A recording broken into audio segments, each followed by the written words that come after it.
Talk Radio. This thing right here is for my peoples in the streets. Yes. Today, Blog Talk Radio. the show is One Mic. Phoenix is another place. They got a great training staff. They were able to do Welcome to another episode of One Mic here on the RSG platform. You can reach us at realsportsguys.com to follow all our content, connect with us on social media. We're going to spend a lot of time today really focus on our topic that we have here in the Cypher. And it's something we all understand. The revolution will be televised, and it is being televised. And the world of sports is right in the middle of it. And so we definitely want to spend some time on what we believe as pressing events here in America and that we need to address. But before I get into that, I want to hit an open mic quick, let folks know here in our open mic that just a couple of announcements. We are continuing to have our voting on our game at the Saint. If you have a chance to go to RSG Lounge on Facebook, you can vote there. And if you get there, vote for Black and Yellow because I need some votes. I'm not getting crushed out here in these elections. Chi-Town Hammers. Something, Hank ain't saying that because he up there just doing what he needs to do. But we're gonna get past that. But we want y'all to go and vote. If you hit us on any of our social media, I posted a couple different posts on how you can vote for that. We're gonna keep it open. We're gonna kind of keep it open until we know what's happening with the NBA. It's kind of gonna be our crawling poll, and so I'll keep encouraging you to do that. The other thing is I'm gonna have an RSG live at the lounge. I got some great interviews coming up. Those are our long form interviews coming up. The next person we're gonna have in the lounge is my man Lamar Soup Campbell. He's the director of player engagement for Chicago Bears. A friend of mine is going to come on with that, and we'll have him on that. So look forward to that podcast. Lamar is an incredible person. We call him Soup. Hamp knows him, really good. He played for the Lions, so we got a couple of Detroit folks over Lions fans over here. He played for the Lions, so he'll talk a little bit about his time playing for the Lions and everything else. But he's been involved in player engagement and development at the college level and the pro level, and kind of in this time how he works with players, particularly new players. So I look forward to that conversation with Lamar. It's been a long time coming. I've been wanting to get him on. So really look at that. But enough of that. We're going to get into the Cypher.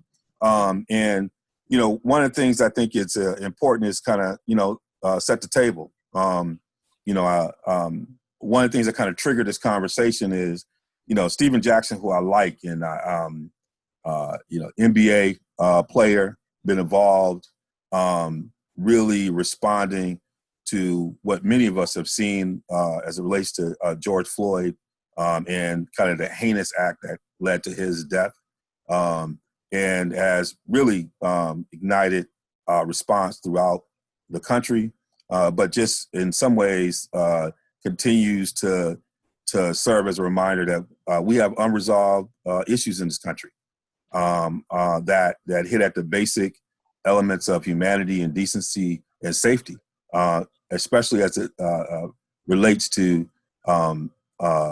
Black and brown men, and specifically Black males in this country, and has in some ways created some different reactions.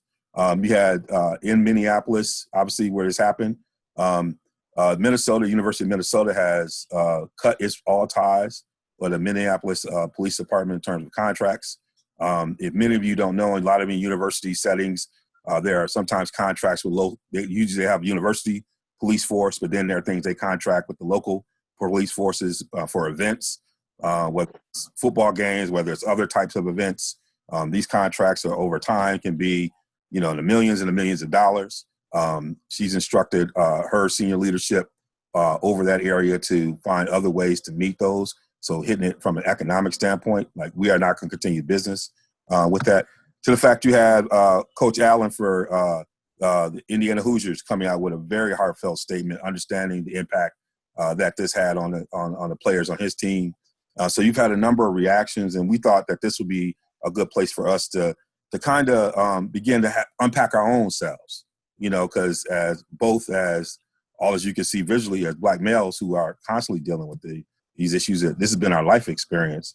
But, also the process, how we're feeling at this time. And so I'm going to bring in my co-host, and with each of them, I just want to get a sense of how they're feeling, because we don't, as males, ask each other enough, how you doing? How you feeling? Because, it's not, sometimes you always have to put that armor up. But in this space, we're going to create that space. And so I got to start with the elder out here, my man, Hank. How have you been feeling, brother, in doing this time? Well, first of all, health-wise, I'm blessed. Okay. And as far as my family and stuff like that, I'm blessed and highly favored. I just found out this weekend I became a grandfather for the first time. So there you go. On a personal level, thank you. On a personal level, I feel great. But I would be remiss and I would be wrong if I didn't say that I was outraged. And I will say to you this, that I wish, what really frustrates me is the fact that this isn't a new story. It's an old story. The only difference between now in the 1950s, in the 1940s, in the 1920s, and the 1800s is social media. Okay, it's not lost on me that we are in the midst of a worldwide pandemic where people are supposed to stay at home, that people are just going out for essential reasons, and yet we're still finding reasons to kill Black men. Okay, and then what we want to do is try to minimize why it's okay to kill Black men. I want to say this, and I'm not going to take up too much time, but what I do want to say is, if you are a bully or you are being bullied and you keep getting punched in the mouth, once you decide to fight back, all of that rage, all of them times you've been hit comes out all at once. And then you go to war on somebody. We've been trying to do peaceful protests as a people for decades, for centuries. And it always comes back to the same spot. I know we're going to talk about that. My concern is when war is finally called, who's going to be left standing? And you got to be careful what you ask for when you keep on trying to oppress a people, because they're not going to stay under that lid for long. And that's my concern. Preach. Thank you for sharing how you feeling. I'm gonna go with Hammer, man. Coming to us live from Madison, Wisconsin, where they tore up State Street a little bit, showing that expression of just what Hank talked about. But how are you feeling personally, brother? How are you feeling as a Black male in all these spaces? How are you feeling? I hope this doesn't come off the wrong way, but I'm numb. As Brother Hank talked about, we've seen this before. We've seen these heinous acts from Rodney King to growing up. I got the story about Emmett Till from my parents, and basically my parents, as you probably know, were social justice warriors. My father was a minister, mother was a teacher, and as a young boy in Chicago, they broke it down to me about keeping your hands to your side when you were stopped by the police. My dad would make you all laugh about. I guess you gonna laugh. People who know me and see this telecast gonna be like, "Why isn't Hammer in a suit right now?" Because that used to be my uniform. And my dad, one of the reasons why I did that was because my dad told me, "Son, you need to be dressed right, because if you get pulled over in the freeway coming from Madison, you could be in trouble." And so I live with that, brother, as far as people getting killed in Chicago all the time. So George Floyd is a heinous act, it's sick, but am I surprised? No, I'm not surprised. And you even look at the aftermath as far as after the indictment came down, they're already selling this brother and setting up for acquittal right now. They're talking about the fact, they're putting out an alternative theory. They're talking about high blood pressure. Yeah, that he had high blood pressure and he had other health ailments, and basically the former Officer Chavin's heinous act did not cause his death. He basically had a heart attack, and that's why he died. And people are on the far right are running with this. It's sad that D.A. Freeman brought this up, and I know that the attorney for the family, Benjamin Crump, is going to come out with an independent autopsy. But these are the shenanigans that are going on right now with, is Hank talked about devaluing my black life as a black male. And so, you know, I'm numb. I mean, anger is just, I've seen it over and over and over again. And the main thing is that Brother Hank talked about it. Protests haven't done it. We protested for the past 50 years. I think you know where I'm coming from. We need systemic changes to deal with systemic institutional racism. And people have slept on, and I don't want to get political here, but I will. Donald Trump's election as president is one of the worst things that's happened to the black community, because the fact that all these judges are on the court, 168 judges who are going to interpret the law and interpret the law against us as black people, that's the thing that people didn't understand when they stayed at home. And I'm not blaming all brothers and sisters for Hillary losing. Hillary lost because of a lot of reasons, but it was part of the calculus stuff. And so the main thing that comes to me is like, what can we do systemically to change things? I mean, one thing Brother Van Jones broke it down today is that the DA that's on this case needs to be removed. They need to have Keith Ellison, former congressperson from there, who's attorney general, take over this case, because after the leaks, as Brother Darnell talked about, related to the high blood pressure and all these, now they've seen they're saying he resisted arrest. They're showing some footage in the car. They're clearly setting up for an acquittal and for more, as Brother Hank said, more turmoil, where this is going to be child's play, what's happening right now, if there's an acquittal that comes down. So, and, you know, it's documented. I'm not selling Mr. D.A. Freeman, but he has had an alcohol problem. He had to leave his post at the DA's office because of alcohol problems.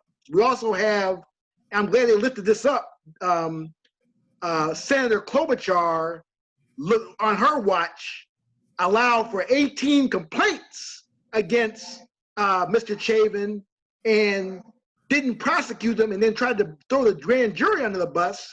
You're the prosecutor.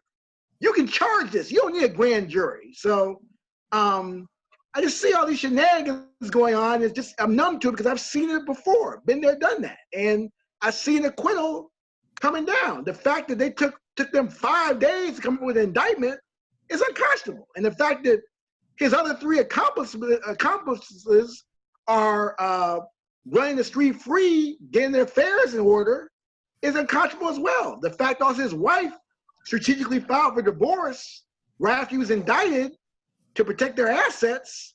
I mean, we see the game is being played right now, if you're sophisticated. But so that's where I am right now, brothers, is that I don't want people think my numbness is indifference, or that I'm an Uncle Tom or something like that. No, it's just that I've seen it before, and the protests, and Brother Hank broke it down. And like I said, Brother Hank leads it well. So I appreciate Brother Hank. I am very concerned we know the disproportions of this disease, COVID, and you have brothers and sisters out here. Again, they have a right to protest, but wear a mask, social distance. I saw Malcolm Brogdon and Jaylen Brown. I'm glad those brothers stepped up, but wear a mask. You know, I saw Jaylen Brown was wearing a IP today. Go ahead, bro. Jaylen Brown was wearing a mask. But he was not wearing a mask. And one thing I saw where he was marching with Brogdon, he wore a mask part of the time. I'm not here to attack Jay. I'm just saying that these are brothers. We need them to stay safe, because again, with COVID, and not to go off the trip, with COVID, brothers, we learn something every day about COVID, man. And it's because of the fact that this virus is mutating, because instead of sheltering in place, we are out here having parties and not doing the things we need to do as far as social distancing. And we have a mutated virus that's causing havoc on now young children having inflammatory disease. We know about the blood clots that are happening right now.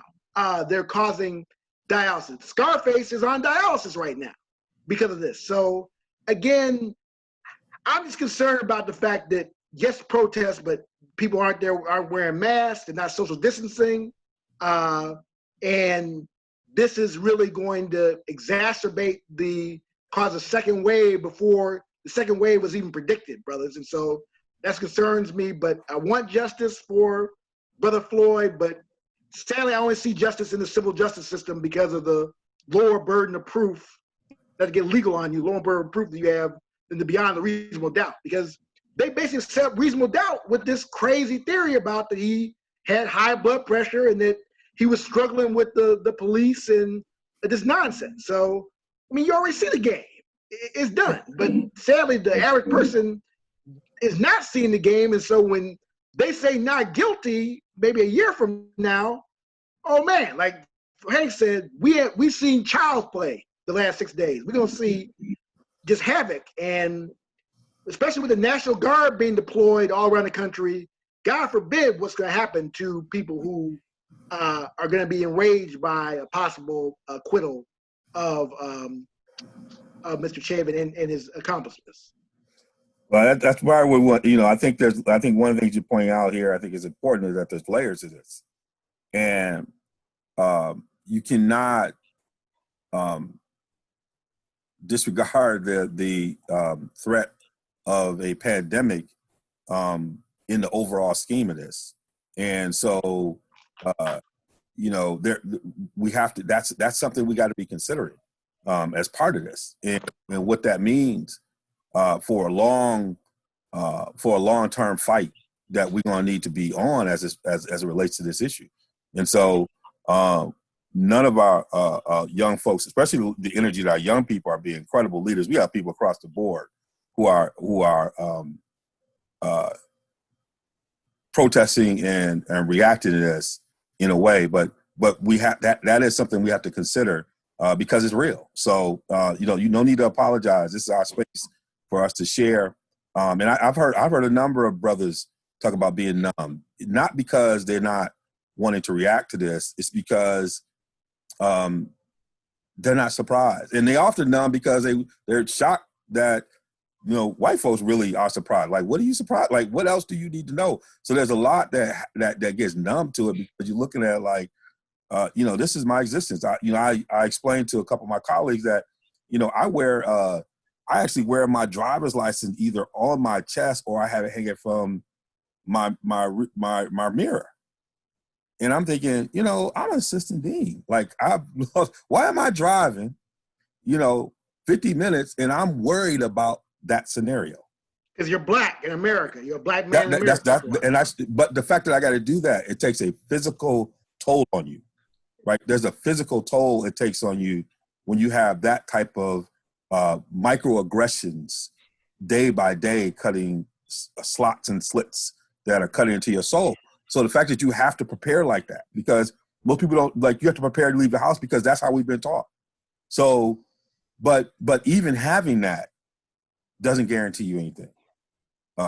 And so it's important that we put these issues out. But we got the young in here. Oh man, I got a lot to say. I'm not trying to be too long-winded, but no, do your thing, man. This is our space. I was long-winded, so take your time. But I feel you. But shoot, man, how do I express my feelings on this?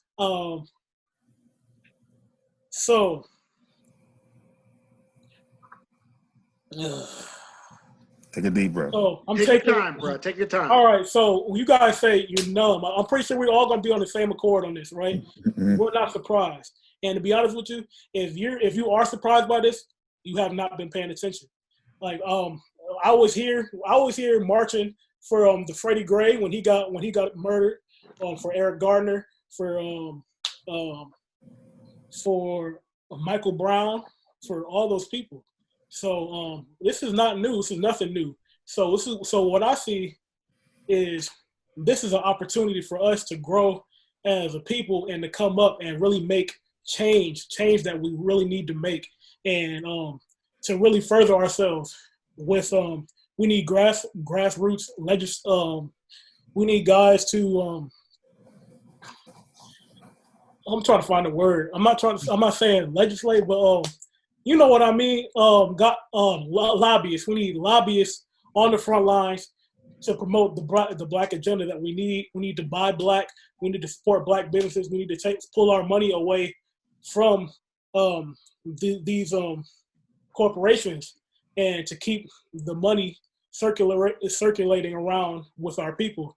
And on top of that, I really should have wrote this stuff down, to be honest with you, because I have so much stuff. My brain is going in a million ways at the same time. But what I'm saying is, this is a time where all of us are on one accord. There's no more sleeping anymore. Everybody is on one accord. Everybody is ready. So this is a time where we need to come up and make real change, real tangible change. Yeah, I think that, I wanted to, because, I think we don't often have space to even say, I don't know how I feel. I got to get this all together. And so I wanted this to be that space because, we should have the ability to do that. And so, no need to apologize. This is why we created this space, and we got to come back, talk about it. We'll come back and talk about it because this is what, this is the platform, in which we have and created that we have the ability to do this and share these thoughts. And I'm sure a lot of folks out there who are experiencing these things the same way. And I like I said, I didn't quite know how to feel because anger wasn't enough. And a part of it is, I'm sitting here watching, OJ Made in America and, talking about the Watts riot, for people who grew up in Detroit, knew what happened in Detroit, and just the economic downturn that happened post riots, and just the systemic change that happens that then gets perpetuated. So this becomes a cycle that we have that doesn't stop. Where are the points of empowerment that we have to find? Whether it's small points. And Darnell, I think you really hit it right on. What is the agenda? I remember taking students to the Million Man March, where there was a deep agenda, where to me it was one of the most transformative experiences, I think I've had being in that space and being in the mall with folks. But there was an agenda that was laid out, right? And how do you activate that agenda in a way that helps to move in a different direction? You can't, at a certain point, continue to ask for folks to care. At some point, you got to just decide this is what it's going to be. And I think I feel an energy around that now that was interesting that I haven't quite felt before. And I think maybe part of the thing is the pandemic, I think, has created a moment. I'm looking forward to getting our brother Damon Williams on, Carl, to talk a little bit about this. He's going to be in one of our upcoming RSG. I know he's going to have something to talk about in the space around that. And I think athletes have also been a place for activation and reach around helping to shape that agenda. And to begin seeing some of these young athletes, again, continue, I've really seen a more organized approach in that space, particularly over the past 5 to 6 years around this and the role that they play, and the role they play economically, as entrepreneurs and business leaders.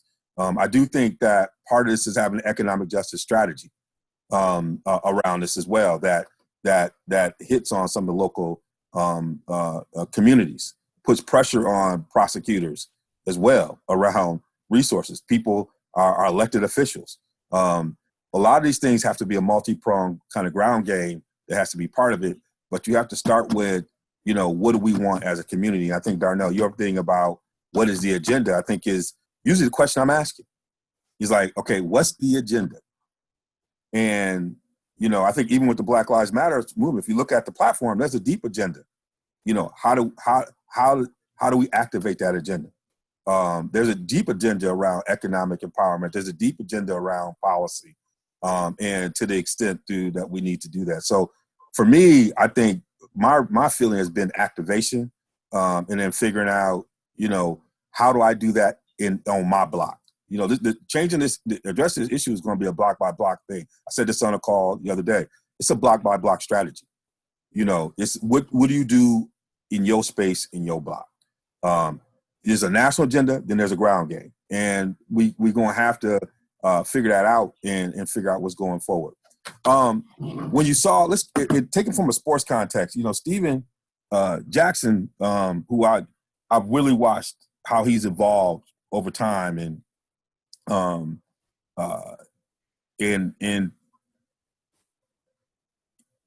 you could hear pain in his voice. It was like, I could feel it as he was speaking, and talking. You've seen some of the athletes. We talked about the master stuff, but what has been your, as a sports platform, what are some of the things that you've noticed coming out of this from the world of sports? Especially in terms of the way in which people have leveraged their power and position to really push a message. Were there things that have bubbled up for you that you've seen, like, okay, they get it. They get it. What have you seen? I've really been surprised and pleasantly surprised from the outpouring of support from non-Black people in the community. Like, you saw even like Canelo Alvarez, guys like that, Ryan Garcia, and people of that nature that are not connected to the Black community. They are showing their support, and that's one big thing for me. We always seen J-Rock. J-Rock is always been somebody that's outspoken, but to see him out there, that's one thing. And we saw, like you said, like Hampton said earlier, Jaylen Brown. Jaylen Brown drove from Boston all the way down to Atlanta to his hometown to support the movement, and that's big to have somebody like that show up amongst the people. You had in North Carolina, you had Dennis Smith Jr. and J. Cole over there. So it's big to see the support, and not only just sports. Like, you're seeing, and from a global perspective, you're seeing guys in the UK, in Ireland, Germany, Africa. There's all around the world, there is support and solidarity for our cause. Yeah, and so, part of it is, it's interesting, the global reaction to apartheid, right? In a way, and how things were galvanized. And, the Black experience in America has never been seen as that, right? In terms of the institutional racism, when you think about through Jim Crow, people don't recognize the impact that it's had on where we are today. And in ways that you see recognized in other countries. When you think about historical impact on people, right? It's almost as if, folks globally have looked at, to pull up your bootstraps. You have everything in front of you kind of thing. And some of that tide is turning in an interesting way. I saw a little bit more this week. The question is, what's the sustainability? And I think, Hammer, I want to hit a little bit on this real quick because I think, Hank was kind of set a historical context a little bit. Hank, as someone in his statement kind of help us, these things have history repeating itself in a lot of different ways. But I think you mentioned some things just from a policy standpoint. And I think Darnell hit a little bit on it. Where are the potential places for policy change to hit this systemically? I know you mentioned that. What are some of the things that you hear and you understand as someone who's been involved in that world? Where are the opportunities here? People don't understand that how important the vote is and how people are trying to undermine our right to vote. So, and that's really bothers me, just the lack of participation in all of America, but especially in African America, where we had people died, beaten for the right to vote. And you look at even our local elections to our state elections to presidential, if we get 50% for the presidential, that's considered kudos. That's embarrassing. And so to break down your question, DeVon, is that the vote translates this way, is that these judges, if they're on the local level, the federal level, the people don't understand the game is that you can have the president, you can have the governor, you can have a legislator or an alder person, the policymaker in the particular position. But if you have a court that invalidates what they do in the legislative process, then it's for naught. And so people don't understand that, and again, not to get political here, but there have been a lot of elections that have been lost that have hurt the African American agenda, because the bottom line is that people that are being put on the bench for lifetime appointments who are against our progress as a people. And they're getting appointed young too. And what'd you say, brother? I think they're getting appointed young too. Wasn't there a lifelong judge that was appointed at like 35 or 40? That's going to serve another 40 years. That's the agenda, man. And they understand. And that's what the problem is. They're playing chess and we're playing checkers. Right. We're trying to go, again, nothing against protesting and nothing against, but the policy agenda has to be where, again, we have people in place in the legislature, in all three branches of government, in state, county, local, federal government. But the judiciary is key, because the fact that, albeit even on the state level, if they're elected, they have, like, for instance, I don't know how long your terms are in Michigan, or Illinois, I know they're 10-year terms. So they're basically appointed for life. And these people make big decisions. To give per example, yesterday with the California decision on, again, churches opening up. And again, this is not about churches. People, again, they're playing checkers. They're not playing chess. This is about, if Justice Roberts had voted with the minority, basically it had been open season where COVID would be spreading in our community like wildfire right now, because they would have had precedent that you could not restrict churches, and then, albeit by logical extension, you could not open up other places, and basically you would have COVID going crazy right now. So that's the thing that we need to understand as Black people, is that our power to vote, and the fact that a lot of people, young people, young and older people, are just saying the vote doesn't matter. It does matter. And you see it right now how it matters. The pandemic office was disbanded by the current president. That has cost probably tens of thousands of lives. That is a huge policy thing. In our state of Wisconsin, the Supreme Court, people were infected because of the fact that our court ruled that we should have in-person elections. So people need to understand, again, the sophisticated policy agenda, people who are against our community. And if you don't understand that, if you think protest is king, if you don't understand the minutia in the sophistication you need to have in the policy process, you are going to be angry all the time. And that's why I say I'm numb, because I see the agenda being done on all these levels. And I sit back and I'm like, where's everybody else? Yeah. Well, I'm glad you put that out. That's the reason why I wanted you to state that, because I think, you are stating a level of the game that most people don't see. And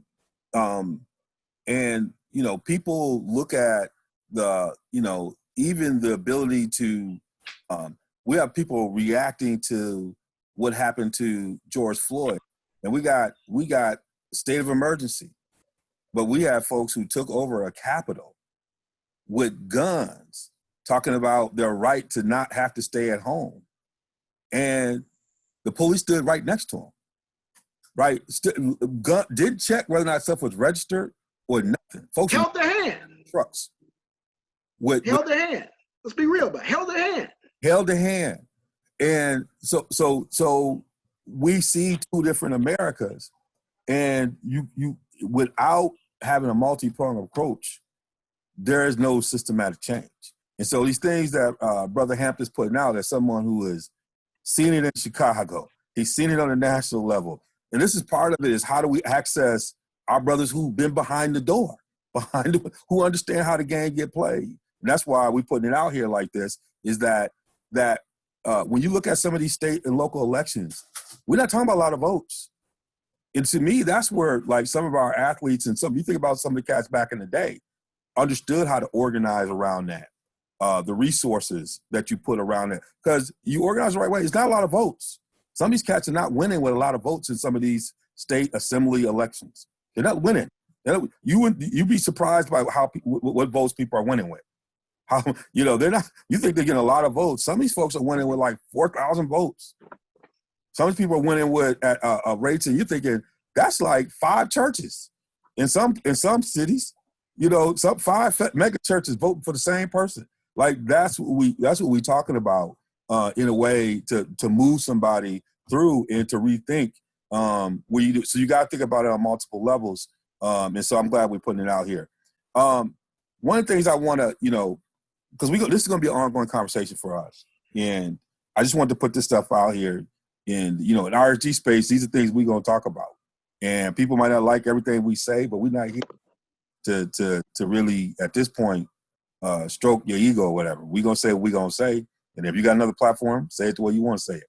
But, one of the things that I am watching for is, because that's what we talk about here, is the way in which folks in our athletic complex at all levels, industrial complex, who are benefiting from the labor, how they're responding. And it's an interesting tension that's happening there. And we're going to keep an eye on that as well. Because I used to tell coaches, there's things that you owe these communities. If people used to get mad at me, I'm saying when you recruit young folks from these communities and you constantly benefiting from this, there's something you owe back. And this is what we're talking about. There's something you owe back to these communities when you are recruiting these players. You keep coming back to their neighborhoods. You keep getting another one, and the institution in these places benefit. But how has the community benefited from your presence there? How have you reinvested? And this is what we're talking about. Where are you wielding your power and your influence that you have in order to make their communities better, right? And I think these are things that we also need to pay attention to. And I've always voiced that and felt very strongly about it because that's where the real investment is. And I know there's been folks out there who have done that. People have done it on their individual levels, but this is where we really want to see it. There's a lot of folks hurting. A lot of people are scared. A lot of people are angry. A lot of people are fed up. And, and I think we're not immune to that as brothers here who have had to endure this our entire lives as well. All right, gentlemen. There's a lot we covered. We're going to leave it right there for right now because, we got Hank over here. We want to drop the mic for a little bit. But we felt like we need to give this time and some space. We come back. There'll be things that we'll talk about. This will be something that we will touch on because that's just who we are. But we wanted to make sure I wanted to make sure we made space for us to process this. This is about us, about the 4 of us as brothers who are all in space, and we needed to have this space to process this for ourselves and for our fellow brothers as well. And we weren't here to solve the world's problems. We're just here to create space for us right now. All right, Hank. We're going to let you drop the mic, brother. All right, thank you. I've been kind of quiet outside of my opening statement because I got a lot to say. And I want to hold it for this right now. So I hope everybody's listening, and I hope you pay very close attention. Only thing I have to say is I got one question. And my question is why? Why? This country was founded or was a country in 1776. That's 244 years ago. But prior to that, a lot of slaves came over here from other countries to help build this country. Actually helped build the White House. Okay? This is supposed to be the land of the free and the home of the brave, right? But the problem is that freedom and that home of the brave was never intended for Black people. Now, I'm not talking about people, Jewish people. I'm not talking about Mexican people. I'm talking about Black people. Why in specifically Black people? Because it's a good question. And America need to ask itself. All of America need to ask itself is that after 244 years, why is the Black man still being killed? I mean, when we go back, we talked about Emmett Till. We had an Emmett Till situation that happened in New York. in which a man was just trying to watch birds and a white woman called the police on him. What did she think was going to happen to that man when the police came, when she said, I'm going to call the police because you're threatening me? Same thing that happened to Emmett Till. Why? Why? We talk about we need to buy black. We talk about we need to do things to help build our community. But go back and look at history and see what happened every time we tried to build our community. Go back and look at Black Wall Street. They burned it down. Go back and look at Idlewild. Every time people of non-pigment people, started to try to go into those areas, what happened? They disappeared. What happens when we try to have black homes? We can't get a house. Why? Why is it that this country has to beat down black people so much? Think about it. You can have Jewish stores, nobody bothers them. You can have Mexican restaurants owned by Mexican people, nobody bothers them. You can have any other nationality coming to this country and nobody bothers them. But black people try to unite. Black people try to come together. What do? They burn down our churches. They burn down our neighborhoods. They force us into small poverty places, and then they say, "Oh, but you have the same opportunities as anybody else." No, we don't. And then we go a little step further for you, okay? That a brother of my skin is more safer than a brother of a skin like DeVon, or maybe even Darnell. And this is America. Racism in America is just as real as the red, white, and blue flag that it flies under. Okay? It is a foundation of this country. You may not want to hear it, but it's the truth. It is the truth. I've been pulled over 4 times. I don't even have a record. 2 times I got pulled over because they said the light on my license plate was off and it was broad daylight. How in the world can that be? How in the world can that possibly be? And if you don't have, if you're not living this reality, then you got to ask yourself why. You're not living this reality, okay? I have black sons. They go out here every day. They go to work. They find upstanding men. They're men of God. And yet, for whatever reason, a cop will look at him and pose him to be a threat with both hands on the steering wheel, just trying to go to work, just trying to buy a sandwich. Ask yourself, why? What is it about the color of my skin that makes me such a threat to you? What is it about my people coming together that makes me such a threat to you? We don't have anything in this country. We don't own anything in this country. Why do my men have to keep on dying? What is it about us that scares you so bad? What is it about us that scares you so bad? We helped build this country. What is it about us that scares you? Why? America, all we're asking, why we are protesting so much? Because we want one basic question answered, just one. And that question is, after 244 freaking years, why? Why? Why?